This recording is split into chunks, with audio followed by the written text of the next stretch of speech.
سلام بچه‌ها، خوش اومدین به یه ولاگ جدید.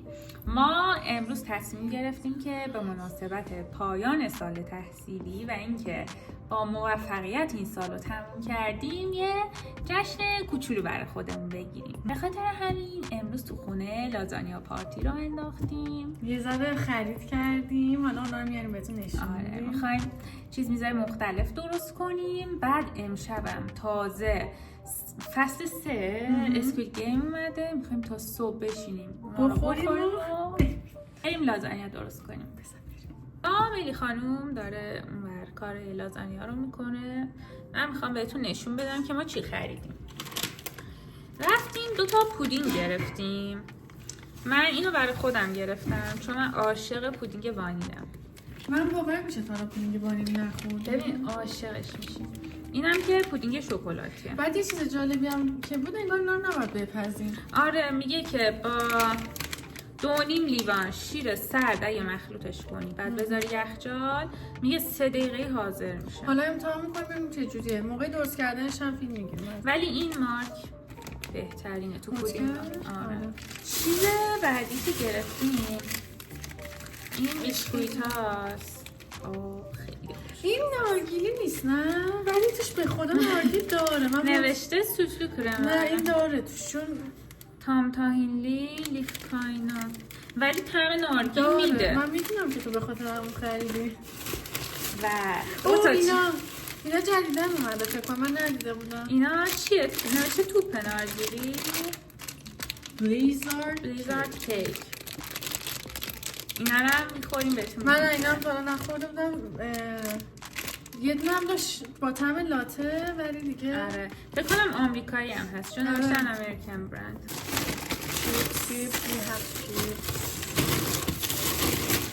این برای چیپس و پنیره. ژامبون هم گرفته، اونا هم یخچال.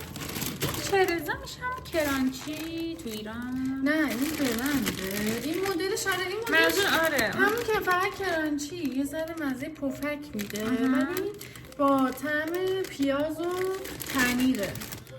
ولی فکر کنم خوب باشه. من تا حالا از این نخوردم. چرا دیگه؟ خوردیم؟ خوردم یادت میاد. حالا اینم نشونتون میدیم.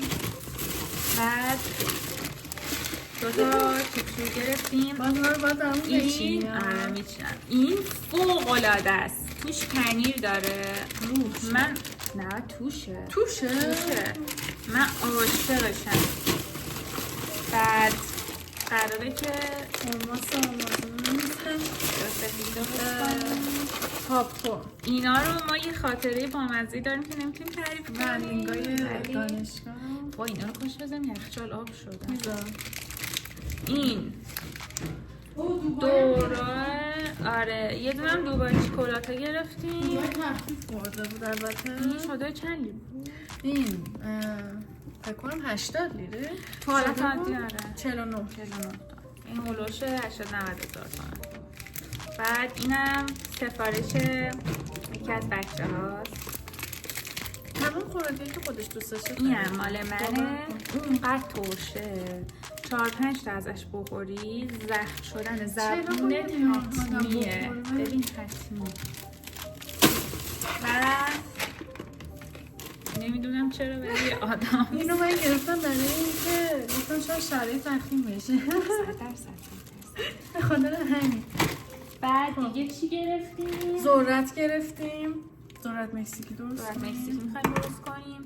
بعد طالبی گرفتیم. میخوایم یه چیز میخوام نشون بدم. یه سوسی هست. مایوچاپ کاربه. خب اینو بچه‌ای که اینجان فکر کنم 1 ساله در اومده. امتحان کنیم، خوشمزه است. دوغ داریم. بعد وسایل پنکیک هم گرفتیم. می‌خوایم واسه فردا صبح پنکیک و توت فرنگی با شکلات آب شده درست کنیم. یه دوغ این دوغ رو امتحان کنین از بیم پشیمون نمیشه. خداست. دوغای اینجا رو من بیشتر از دوغای ایران دوست دارم. شاید فکر کنید مگه چه فرقی میکنه، ولی دوغای اینجا غلیظ‌تر و شیرین‌ترن. شیرین‌تره؟ آره.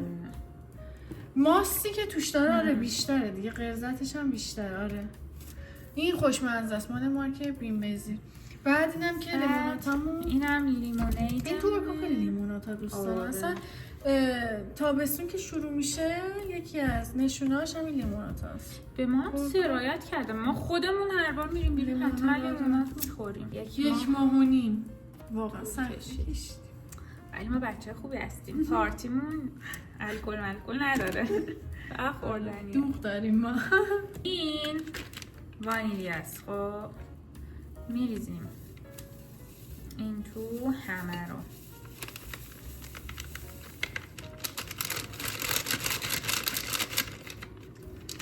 تا قطره آخر و هم بذار ببینیم چجوری میشه. ساعت 10 تقریبا. واقعا فکر کنم تا قرن ظهر باید بیدار بمونیم، میدونی؟ و جالبم است ما کار داشتیم، بعد ظهرم نهار نخوردیم دیگه، کارمون رو که انجام با چه جالب صفر شد. کارمون رو که انجام دادیم رفتیم سریع خرید کردیم. شیرش اگه سرد باشه نوشته به محض اینکه درست کردید میتونید برای سرویس چی میشه درست؟ سرویس برای خوردن حاضره. من خودم مثلا مسخره میکردم، خب گفتم یعنی چی طرف مثلا زبان مادریشو یادش رسته شد یه ذره، ولی ببین واقعا بعضی موقع من مثلا ذهن اصلا مغزم دستور نمیده. خب ما چون ذاتاً خودمون آذریم، الان من مثلا ملی تو تهران بزرگ شده، خب من اومدم اینجا کلا سیستم زبونی و حرف زدنشو یه ذره عوض کردم و به هم ریختم. ما الان یه 3-4 تا زبون بلدیم. ما همزمان هم فارسی صحبت میکنیم، وسطش ترکی میریم، ترکی استانبولی میگیم، انگلیسی میگیم، کلا یه وضع قاراش میشیم. اصلا هیچ کس نمیفهمه ما چی میگیم، فقط خودمون میتونیم با هم دیگه حرف بزنیم. ما درست کردیم، حالا بهتون نشون میدیم. گذاشتیم یخچال ذره سرد شه وگرنه صفر که بود. غلظتش عالیه. ملی خانم با این پدیده خیلی خوشمزه است. ما چقدر شیر ریختیم؟ 500 میل؟ 500 میل شیر ریختی به اضافه یه بسته‌اش 3 تا پیاله 160 گرمی داد. من خیلی خوشم آفرین به سلیقه. بالاخره خوشش اومد از یه چیزی که من دوست دارم. بچه شکلاتیش هم درست کردیم، بازم همون مقدار در اومد. اینم خیلی خوشمزه شد. و انصافا ببین واقعا شیرش اگه سرد باشه خب همون لحظه میتونی درست کنی، همون اصلا بخوری، اصلا نیاز نیست نه به گاز نه به حرارت. خیلی هم خوشمزه است. الان بخوام یه آپدیت جدید بدم ساعت 10 و 6 دقیقه است و ما همچنان غذامون آماده نشده. حاج خانم غذا با توه ها، بودو داریم از گشنگی میمیریم. الان رسیدیم به مرحله لازانیا. خانم ملی یه توضیح کوتاهی در مورد این مواد لازانیا میدیم؟ ببین این ورقای لازانیا که از ایران آورده بودم اینا رو. آره. بعد خودش هم گذاشته بودم تو فریزر. نه الان کربوهیدراتش صفره فکر کنم. خیلی مقدار کم، صفر که نیستش، مقدار کمی. آره منم شنیدم نون و ماکارونی رو اگه بذاری تو فریزر خیلی کربوهیدراتش میکنه.